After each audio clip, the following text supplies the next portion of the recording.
When a boy grows up to the age of around 13, 14, 15, they must remove 6 teeth down here, 6 of them, and girls as well.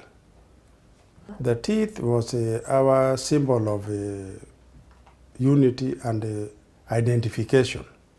So understand, when there was an outbreak of civil war in 1952, the so-called Mau Mau fight, if you are found to have a gap here, they just know that you are a Luo, and they just let you go. But if you are found with 6 teeth, you are just taken to detention camp. I was about to do it, but I was saved just by a whisker, because my father got information that there was a complaint from Ministry of Education that Luos whose teeth were removed could not make a good pronunciation.